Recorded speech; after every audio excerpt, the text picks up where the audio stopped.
గురుగారు, శక్తి రూపాలలో ఈ గ్రామ దేవతల యొక్క ప్రత్యేకత ఏంటో తెలియజేస్తారా? జానపద విజ్ఞానంలో గ్రామ దేవతలే ప్రధానం. దేవతలలో వర్గీకరణలు ఉంటాయా? పితృదేవతలు, ప్రధాన దేవతలు, గ్రామ దేవతలు, పరివార దేవతలు, పరిచార దేవతలు.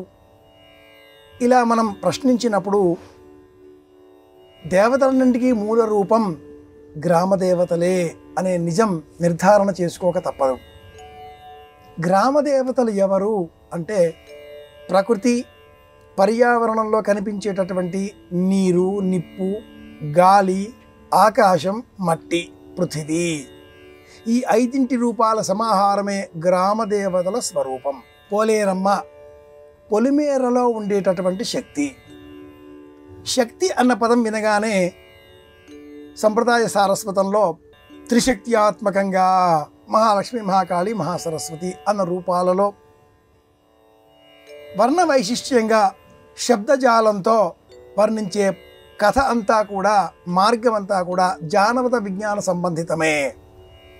అమ్మవారిని పూజించాలి, ఒక చెట్టు. దీపం వెలిగించాలి, ఒక జ్యోతి, వెలుగు, అగ్ని. ఒక అభిషేక సేవ నిర్వహించాలి, నీరు. అమ్మవారిని సిద్ధం చేసుకోవాలి, రాయి, మట్టి, ఒక రూపం. పాంచభౌతికమైన రూపమే సాంస్కృతిక పరమైన మహాకాళి, మహాలక్ష్మి, మహాసరస్వతి కాగా ఈ రూపాలకు మూల రూపం గ్రామ దేవత. పోలేరమ్మ, మైసమ్మ, మరడమ్మ, మాంకాళమ్మ, ఎల్లమ్మ ఈ పేర్లతో గ్రామ దేవతలుగా సంప్రదాయ విజ్ఞానం గుర్తించింది. ఎల్లచోటలా ఉండేటటువంటి శక్తి ఎల్లమ్మ.